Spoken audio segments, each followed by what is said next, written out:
श्रीमद् भगवत गीता यथारूप अध्याय 15 पुरुषोत्तम योग श्लोक 15.12 यत् आदित्यगतं तेजो जगत् भास्यते अखिलम्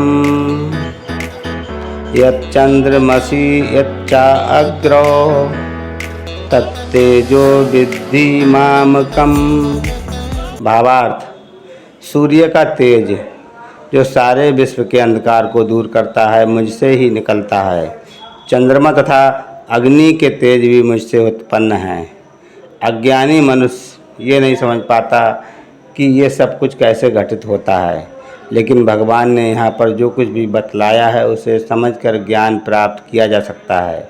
प्रत्येक व्यक्ति सूर्य, चंद्रमा, अग्नि तथा बिजली देखता है। उसे ये समझने का प्रयास करना चाहिए कि चाहे सूर्य का तेज हो या चंद्रमा, अग्नि अथवा बिजली का तेज, ये सब भगवान से ही उद्भूत हैं। कृष्ण भावना अमृत का प्रारंभ इस भौतिक जगत में बद्ध जीव की उन्नति करने के लिए काफ़ी अवसर प्रदान करता है। जीव मूलतः परमेश्वर के अंश हैं और भगवान यहाँ पर इंगित कर रहे हैं कि जीव किस प्रकार भगवत धाम को प्राप्त कर सकते हैं। इस श्लोक से हम ये समझ सकते हैं कि सूर्य संपूर्ण सौरमंडल को प्रकाशित कर रहा है। ब्रह्मांड अनेक हैं और सौरमंडल भी अनेक हैं।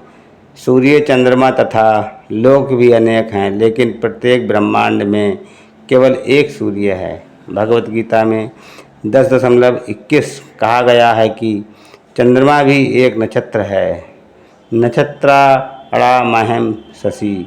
सूर्य का प्रकाश परमेश्वर के आध्यात्मिक आकाश में आध्यात्मिक तेज के कारण है।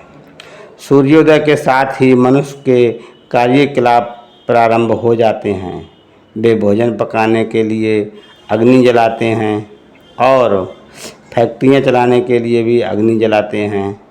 अग्नि की सहायता से अनेक कार्य किए जाते हैं। अतएव सूर्योदय, अग्नि तथा चंद्रमा की चांदनी जीवों को अत्यंत सुहावने लगते हैं। उनकी सहायता के बिना कोई जीव नहीं रह सकता।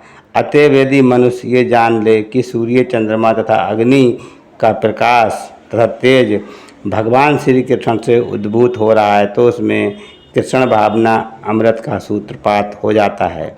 चंद्रमा के प्रकाश से सारी वनस्पतियाँ पोषित होती हैं। चंद्रमा का प्रकाश इतना आनंदप्रद है कि लोग सरलता से समझ सकते हैं कि वे भगवान कृष्ण की कृपा से ही जी रहे हैं।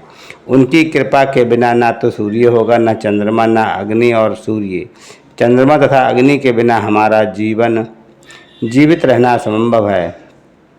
बद्ध जीव में कृष्ण भावना अमृत जगाने वाले ये ही कतिपय विचार हैं। हरे कृष्णा।